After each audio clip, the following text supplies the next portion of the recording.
Hi, everybody. It's April. Thank you so much for joining us this evening. We're continuing to press forward through this time of social distancing and coronavirus COVID-19. But during that time, there are some schools that are actually going back to in-person instruction. In fact, we have seen chaos as one high school outside of Atlanta, about an hour outside of Atlanta, reopened this week in spite of an outbreak among members of its high school football team, many of whom in a Facebook video were shown working out together in a crowded indoor gym last week as part of a weightlifting fundraiser. Students are failing to adhere to social distancing in some schools as the coronavirus numbers are on the rise. And to avoid this completely, some parents have just thrown their hands up in the air and they said they're finding other ways to educate their children, either virtually or even some people are turning to homeschooling. Well, today we're going to hear from a parent and a teacher and a psychologist with some advice about coping with the anxiety that both parents and children and teachers are all experiencing at this time. This is Conversations in Chaos, Back to School.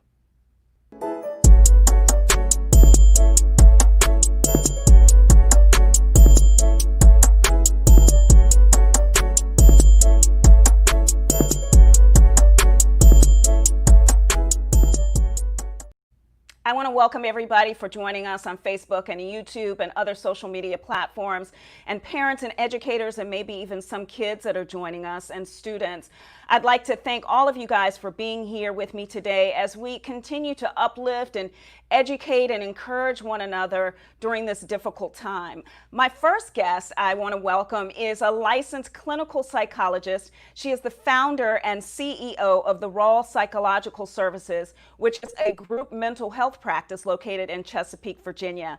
She recently released a book entitled Sisters in Fire, the First African American Firefighters, which tells the story of untold firefighters who have exemplified bravery in their field. Dr. Portia Rawls, welcome to the show. Thank you, April. Thank you for having me so much. I'm glad to join you tonight and to talk about this important topic. And we'll have to talk about you being a firefighter on another episode, right? Okay, sure. Not a problem. Okay.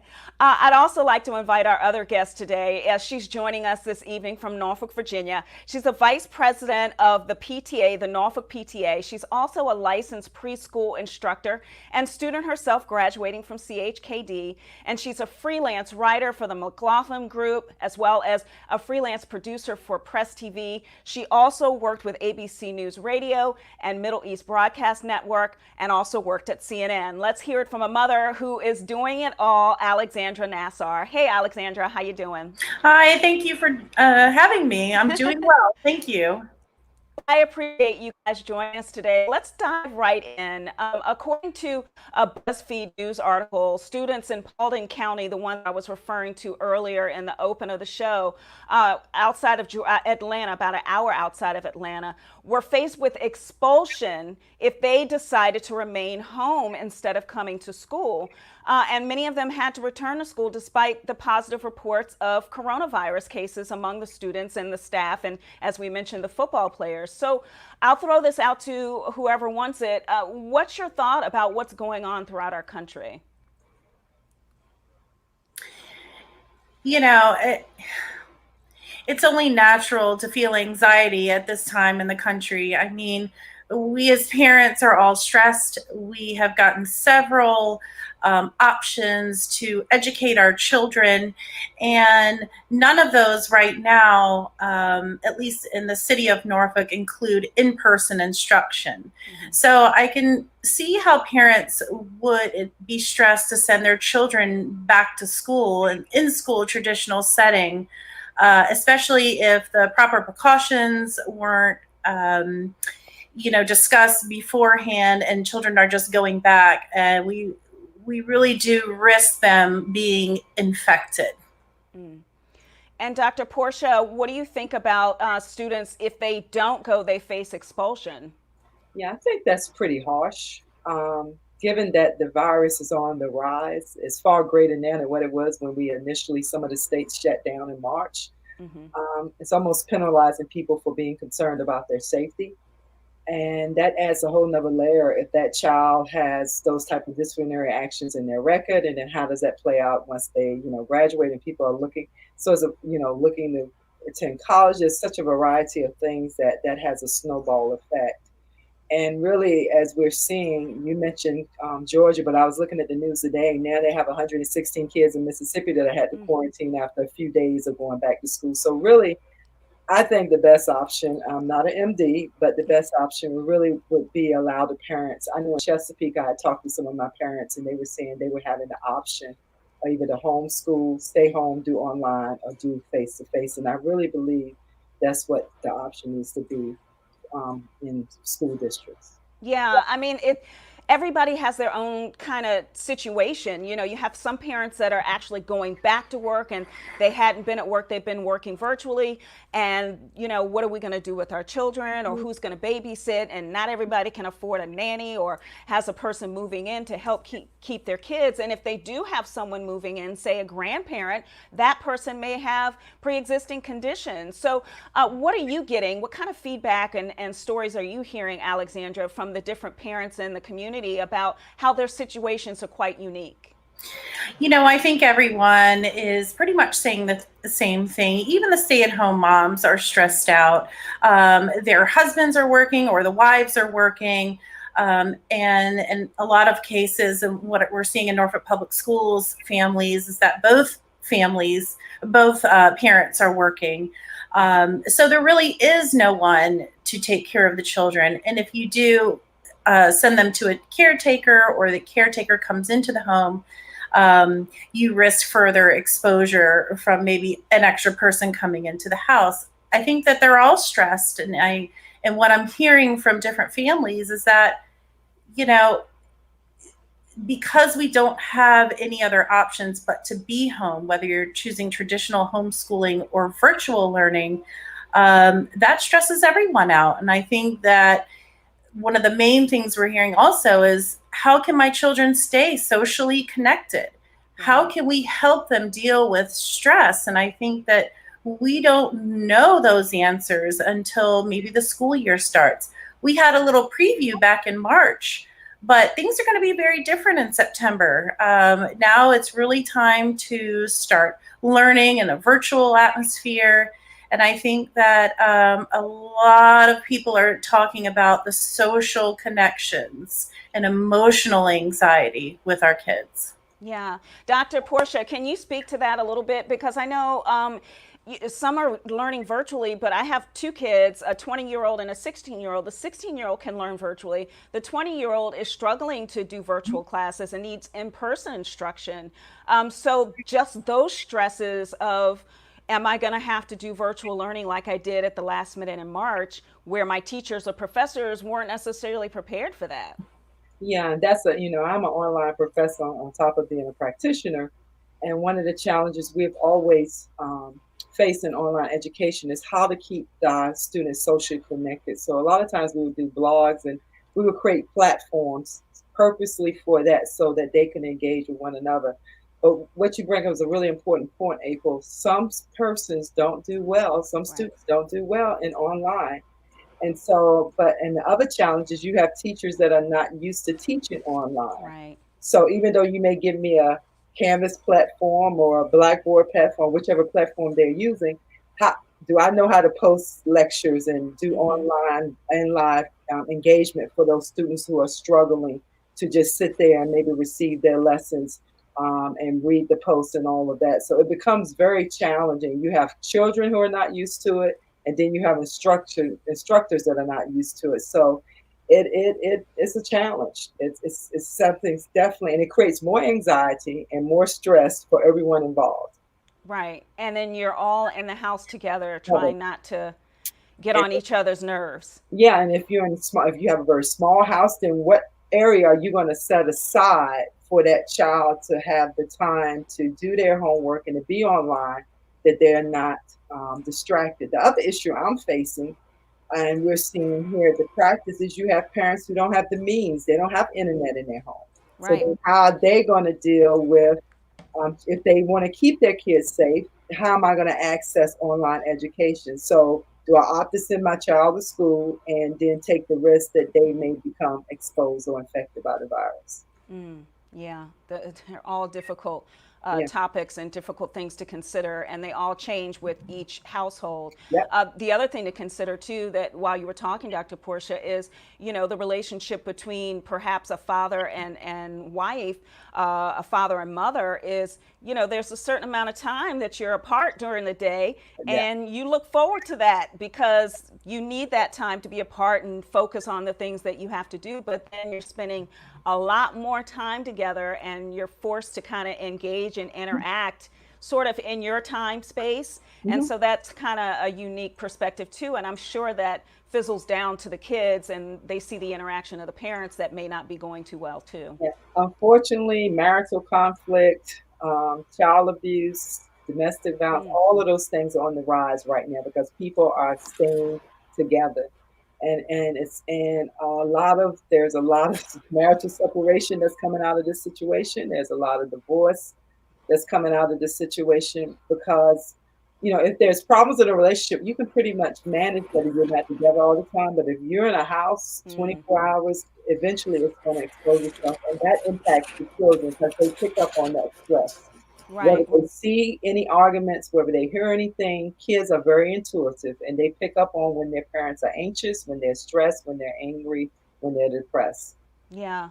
I want to go back to a point that one of you all made. I think it was you, Dr. Portia, about children not having access. And Alexandra, this is for you. So, the disproportionate rates of children that don't have access, and children, that have no Wi-Fi, or they don't have computers, and that situation, how is that going to impact children who are now solely depending on virtual learning?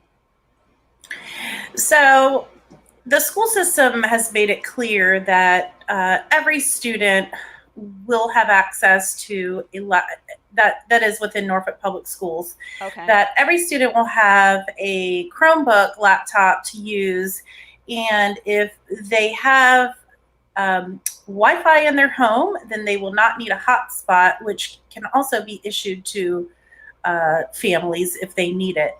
Now, I know that everyone is worried about that. Well, what if I have 4 children and we're all on, 4 different hotspots, or however that works, or all on our family Wi-Fi that we already have within our home? How will that impact?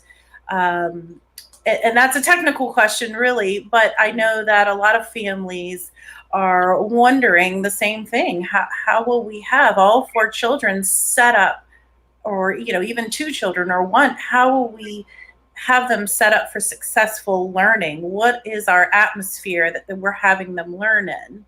And the stress of having internet or a computer should not be one of those. And I think that whatever the school systems can do to help alleviate that, that will also help parents try to focus on other things with their children's learning. And to piggyback on that, I've seen reports from parents who have special education children, and they just are not able to teach their children themselves, or they're just not able to engage virtually enough to get the kind of education that they have in the program that's been developed for them. What Yeah, about the that is kids that are special education? Yeah, that is one of the current challenges that's happening right now. That many of the parents, I've had some experience with that with just some of the people that are coming to our office, and there is really there's no set plan right now as how they're going to do that effectively. I hate to say it Mm, because with a child who has special learning needs, they have IEPs. There's right. teachers that are trained to actually deal with that type of learning challenge. And there's not a whole lot of research out there. How does that translate to an online platform? And can you translate it to an online platform? Yeah. So everybody's kind of figuring this out as we go along. I know I've Hmm. heard some parents with special needs kids who can afford it. They're looking at possibly hiring tutors who are special education teachers who are not going to be in the classroom. But then if you don't have the means or the finances to do that, what happens to your child? Right. So, yeah. So many things that are leading to stress. According to one study, a recent survey, a Harris survey, it says 45% of teenagers describe their stress level as excessive, and 67 believe it's best to keep their feelings hidden. So, Dr. Portia, if people are stressed and 67 say, I'm not going to tell mom and dad about it, what are your parents supposed to do? Are there some tips for parents? Because suicide rates are high too, particularly among young people. Yeah, they should start. There's some outward signs typically youth may start showing. Maybe they're sleeping a whole lot, not sleeping at all. They possibly may start acting out. Maybe you had a kid that was pretty compliant and pleasant, and now they're belligerent and they're angry, and there doesn't seem to be anything to console them. They may start withdrawing, maybe just staying in their room and not talking to, you as a parent, or interacting with their siblings. All of those things you need to start looking for. If you see any of that, then they need to have professional help. Because most offices right now in mental health are doing telehealth. But those are some signs without them actually saying, I'm having a hard time, that parents can actually look for. And then just ask your kids, even Right. say, I know you may not want to talk to me about this, but how are you handling this? How are you managing all of these changes and being in the house and not being able to go back to school and hang out with your friends and go to the football games and all of this stuff that kids do, Right. when you engage in school. We do have a question for you all. Does the school districts offer hotspots for their students? We do at Fresno Unified for our learning online. And that's what you said, Alexandra. They do have hotspots, but I know I've had a hotspot before, and uploading and downloading, it's like, AOL back in the day. Yes, I don't know much about the hotspot as far as that, but I know my husband sometimes will use hotspots when he's out of the office, and he does talk about certain challenges with those things that you just mentioned. Hopefully, the online learning will just be straightforward, and they will notice that, okay, some of these children do have hotspots, and we can make it easy as possible not to do a lot of uploading or downloading, so they won't have to face those challenges. Okay. Dr. Portia, I'm sure you're in support of this. A lot of students have said that they want to have people available to them to teach them coping mechanisms. That's one of the things that I'm finding too as a parent and as a teacher is it seems like my parents and my generation may have had some more coping skills or learned some coping skills, whereas Gen Z and some of the other kids that are coming up today are just like, I can't take it, it's too much. And so what about having mental health persons in place at the school to teach them or to show them some coping mechanisms? I think that would be very helpful. They have school psychologists in it, but normally school psychologists are working really with the testing for special ed, and they have school counselors. So one of the things that would be helpful if the school counselors could make themselves available, even just put out regular weekly memos about, hey, these are some coping strategies that kids can do to help them to manage as we're in this new environment of learning. This is some things that teachers can do. And just feed that information out, and then have resources available for if they need to actually seek out professional help with a licensed professional counselor or a licensed clinical psychologist or licensed social worker. Yeah. Okay. And Alexandra, do you know if there are any plans to beef up the mental health professionals at Norfolk Public Schools or any of the schools in the area? I know that they have mentioned having social and emotional as part of their curriculum coming back to school in September. I don't know if that will last the first quarter, which they are talking about only doing virtual learning for 9 weeks. So I don't know if it'll last the entire 9 weeks, as I think it should. And I'm in agreement with Dr. Portia here, is that we, as parents, I think for me, it's harder to help my child cope with stress. Yeah. I can help them stay socially connected. I can, we can have distant play dates. We can talk to them about stress, and we can talk to them about safety. But I think it's really important for them to hear it from an educator. And when I talk to the kids in my class about certain things that might be bothering them, that's coming from a different person.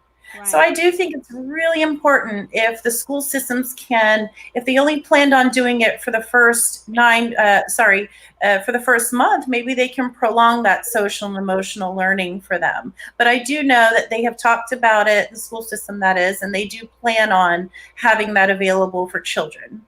Yeah, and it's a great idea, but I mean, this stuff is mind-boggling because meanwhile, we talked to the National Education Association head, and she's saying that funding is being cut. So how are we going to do all of this stuff and keep our kids separate on the buses and have more bus drivers if the funding is cut from the educational system? It just seems like it's, we're working against each other and trying to make this happen. One of the things that you did mention, Alexandra, was different ways that people are trying to teach their kids. And we have a clip from CNBC about some of those different options.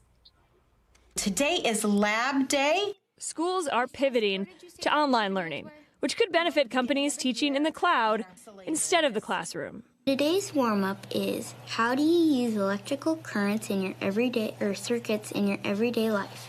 From Stanford University to local public schools, doors are being shut due to coronavirus. The University of Washington has switched to online learning for 50,000 students and says it uses Zoom, Panopto, and Canvas for online teaching and exams. All right. Well, I'm one of those people that's going to be teaching virtually. I'm a professor at Hampton University, but my son goes to ODU, and he's supposed to be showing up for in-person class. What are some of the things that parents are doing? Maybe not the college level parents, but Alexandra, what are some of the other options, creative options that parents are coming up with to try to take care of their children during this time? So I think a lot of parents were considering traditional homeschooling. And I know that it's been on all the social media outlets that they are trying to get themselves together and see what curriculums they will want to follow for traditional homeschooling. Because a lot of them have never considered it, and they may know someone or another family that has done it before. So I think these families are trying to give their children their best option. I know that for us, we're going to choose the 100% virtual learning. I know that there is another option. It's called the Virtual Scholars Academy, but you're not based with your homeschool. And then with doing the Virtual Scholars, you're committed to the entire year. Whereas if you just go 100% virtual for the first 9 weeks, as they say that it's going to be, you have the option to eventually go back in person. So there's so many things that parents are faced with.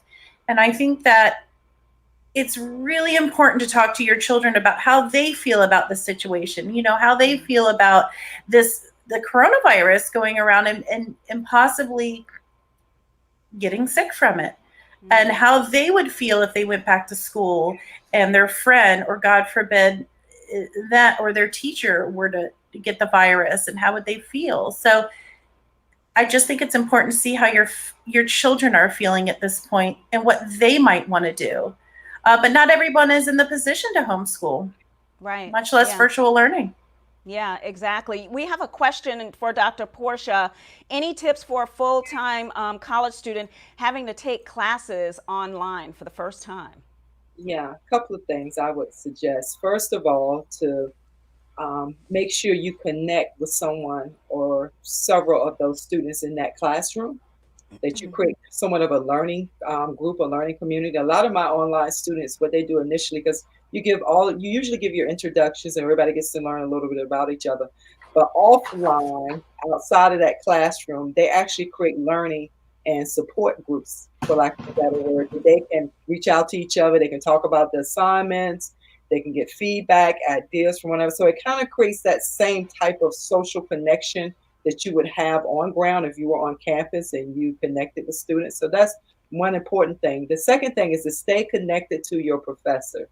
When they have those online office hours, make sure you check in with them if it's no more than once a month, just so they learn who you are and you learn a little bit about them, and you can because that's the time where it makes it more personable and you can talk about the assignments. You may not be struggling in the class, but it gives you that opportunity to connect and have that human connection. with that individual. I'm going to push back, Dr. Portia, because you have kids who are on their phone the whole time, and now you're telling them to be social. I mean, it just seems so odd that, kids can be around each other, and you're like, what are y'all doing? We're talking to each other on the phone, and they're in the same room. So now you're asking them to, interact with their teacher. That must be foreign to them. It's pretty amazing. And I have a wide variety of ages I teach graduate school. But it's a wide variety. And I'm amazed at how much they do connect, even though they're used to being in person. Everybody's got their head down and looking at their phone. Okay. When it comes to the online classroom setting, they really enjoy getting to talk to me. And that's been my experience with students. And I'm in my online class, office hours for 2 hours. I'm just kind of sitting there online. And they like popping in. And sometimes it's not even about the class, it's about whatever's going on. But you'll be amazed. They enjoy that because a lot of times they do say they feel somewhat isolated when they're in that online environment. Yeah. So that would be the thing I would suggest to whoever posed the question, the person that posed that question. I don't know if a lot of universities have like a freshman type of online community that they create. If that is the case, make sure you take advantage of that. Right. And connect with those students, some students that are in there as well. And they have like breakout groups too, because I know on Blackboard, which is what I teach on, they can do breakout groups and then they can all see each other's faces.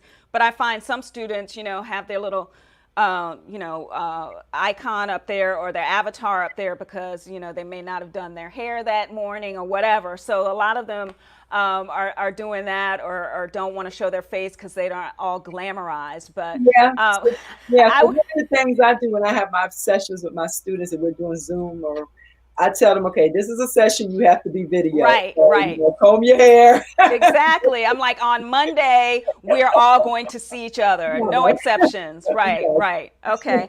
I did want to pivot to talking about teachers because I'm a professor too.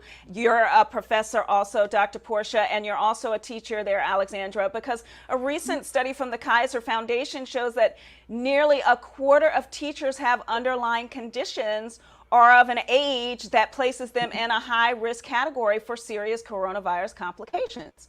So I'm interested in what you think about that because it's not just our children and, they have we're seeing that kids are getting coronavirus but are not as dramatically affected or aren't having the same rates of death that older people are having, but they still can get it and pass it along. But you have older people who are professors with underlying conditions who could turn around and die from this.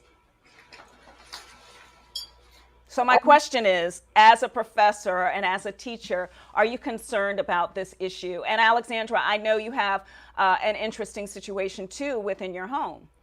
Yes, my father lives with us. He is immunocompromised, and he, that's really been our main focus during this whole quarantine since March. We really, as a family, has set forth rules that, our children can understand because they're a little bit older, 9 and 11, and they know that, we have our grandfather living with us, who, if he were to ever get sick, especially with the coronavirus, it could be deadly for him.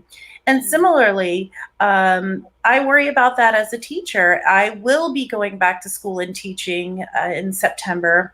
I can wear the appropriate PPE and guard myself. But, as children they love their teachers, and especially small children, they need encouragement. They need hugs. They need to hold a hand every now and then. And I know that I can protect myself because I can always remember not to touch my face. I can remember to wash my hands. And then, but small children cannot, and unless you're there to remind them. But I do worry, as I know I don't have any underlying conditions. But when I come home, I worry about exposing my family who's been quarantined since March. So that is a big stressor for me. But I know that I can do my best to keep myself safe when I do go back to school and teach. Yeah. And my issue from a personal perspective is I have my mother-in-law and my mom. My mom is almost 90 and she's a lung cancer survivor, and my mom-in-law has underlying conditions. And as we were planning to send my daughter to her homeschool co-op, which is basically like a school, but there's 300 kids there, and it just didn't sound like they were prepared. I mean, I could just see, the picture that we saw of that high school in Georgia. If we can put that up with the kids, some of them are walking down the classroom or walking down the hall with masks on. Some of them are not. They're all very in close proximity. I could just see, teenagers being funny that may not really take this seriously and decide, oh, I'm going to cough on you. Haha, isn't that funny? And then my poor daughter coming home, and we're going to visit my mom, and then passing that on to, a 90-year-old woman who is in good health, but a cancer survivor. So these are just things that, just are concerning me and bothering me. And so, Dr. Portia, solve my problem. Well, I tell you, I am telling a lot of my school teachers to seek out professional counseling just for support. Mm-hmm. Because another issue that's coming up is they have a commitment to educate their children, particularly the special ed teachers. And they're faced with this dilemma of, how do I keep myself safe and family members that are vulnerable? For myself, I have my 85-year-old mother who we care for. And at the same time, though, how do I feel that sense of calling to my students, who I know that if we continue to have these delays in teaching, that's going to have a snowball effect for their future development, maybe their future livelihood and careers, because they can get that instruction that they needed at this point. So a lot of self-care, okay? Even though a lot of us are stuck in the house with each other. Right. People go out, go for a walk, go for a bike ride, go out early in the morning if you can, go sit in the park, whatever you need to do to take those time out breaks from family members. Okay, that's what, and teachers are going to really have to put that stuff on. What's your fun thing that you like to do that you can still do now, to try to manage the stress and even the fear. It's not just anxiety. It's some people it's fear, okay, that they're dealing with. I know that in our family, we've rediscovered things that we probably never would have tried before. Like you mentioned, early morning walks or early morning tennis or bike rides and things like that we probably never would have done before in our busy lives. So, there is something very humbling about being quarantined with your entire family. And with so many of us in the house, there's just, we need to really take a step back and realize what is the most important thing here. And that is keeping our communities safe and our families safe. And every time we go out without a mask or we see those pictures like in Georgia, it's really disheartening, especially for a parent of small children and to care for someone who is elderly. Yeah, for sure. I do want to talk a little bit about Norfolk Public Schools and schools that have high rates of African Americans and Latinx. So I know that Norfolk Public Schools, I believe, is 69% African American. And so as a result, I'm not talking about the first 9 weeks. What I'm talking about is after the 9 weeks, because we still don't know what about wave 2, where we're going, what's going to happen in 9 weeks. So if the schools decide we got to get these kids back, we got to get them in, some of the things to think about is 62% of students that are Black and 6% are Hispanic, and they're more likely to get COVID and more likely to die from it and spread it to, their families that have underlying conditions. So this is a major factor for parents who are African American or Latinx. So Alexandra, what are you hearing parents speak about that have this background? I mean, it's a sad fact that now exposes systematic health disparities. And, we do feel called to bring all of our children back together. Mm-hmm. The fact of the matter is, if we can't safely do that, teachers' jobs are to educate children, okay? And that is our primary responsibility. Mm-hmm. But if we're exposing our most vulnerable children to that environment when we're not adequately prepared to do so, then I think that we should probably prolong this virtual learning until we can get the appropriate measures back into our schools and to have everyone feel safe when going back. I don't know, if we're quite there yet. I think that's one of the reasons for the 9-week, virtual learning. And I'm hearing it may be extended till January, which is a very big stressor for all of us. Yeah. Right. There was a question from Francina. Can you guys post that back up there? I think it was about commuting students. Do you think that they're at the same risk as students who may stay in the dorms at colleges? What are your thoughts on that? I think there's a level of risk because if they're commuting and they're going into the classroom, I mean, of course, in the dorm, you can get exposed to while you're in your living quarters. But I think the risk is just as great. I'm not an MD, but the fact that you're going to go sit in a classroom, is the classroom going to appropriately social distance? Are they going to, adhere to that? And I would tell that student, at this point in time, unfortunately, we all have to take a level of responsibility for ourselves. So even if my classmates are not social distancing and they're choosing not to wear a mask, I'm going to do everything I can to keep myself safe. And I think that's the question.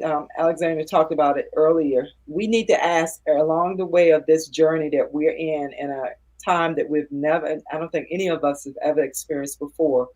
The question we're constantly asking, what do I need to do to keep myself safe and to keep my family and the ones that matter?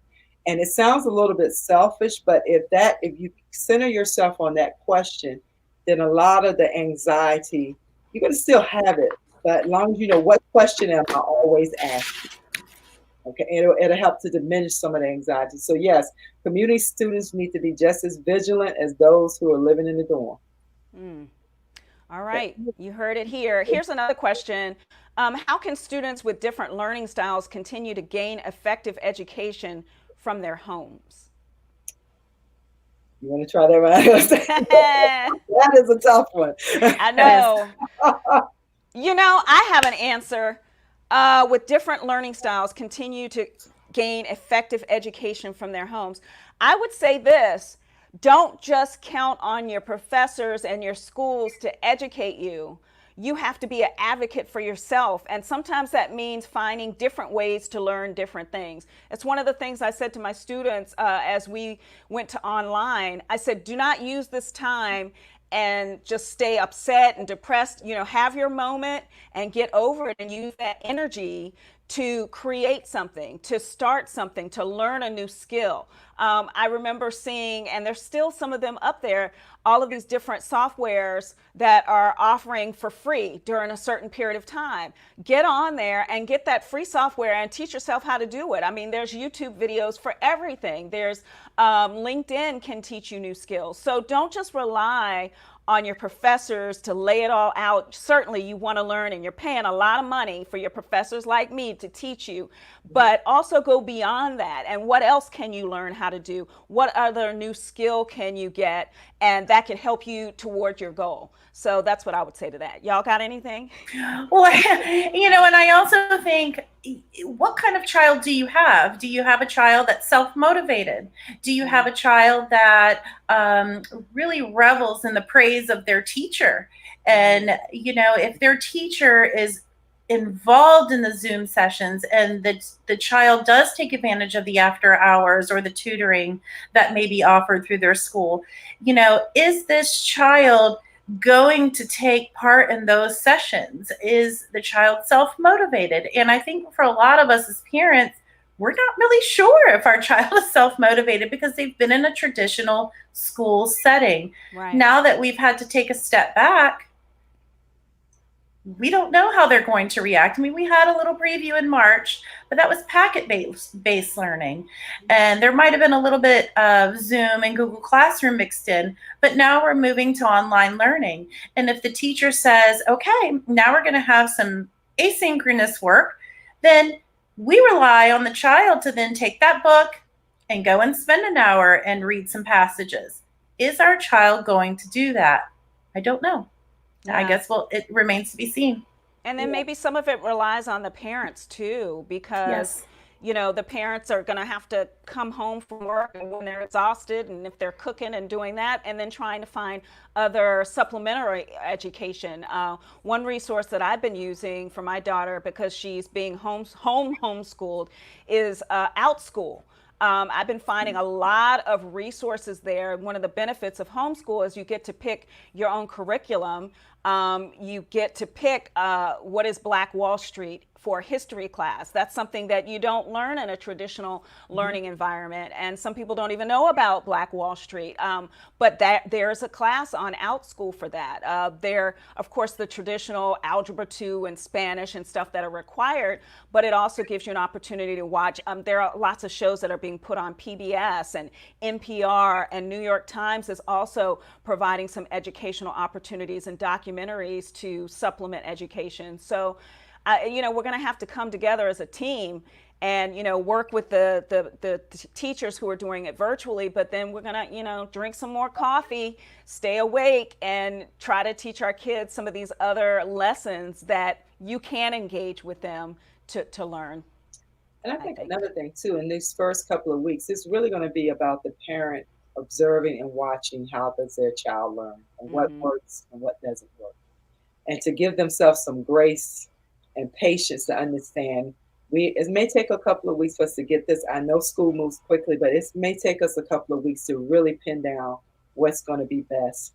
And also to put a structure in place for that day to day. So if school is going to be from whatever time, even after school time, the parent sets a structure that child will begin to do those extra activities, extra learning, so that they're not just sitting idle and not getting the additional help and additional resources. So it's going to take a lot of work. And like you said, April, I'm not a parent, but I know many are probably going to be drinking, like you said, a lot of coffee. For sure, for sure. Okay, I just want to know if you have any final thoughts, any thoughts that you want to leave us with. Alexandra, I'll go to you first if you have just, a way to button it up if you like to. If I have to sum it up, there's nothing new about the new normal. I don't even care to say that term anymore.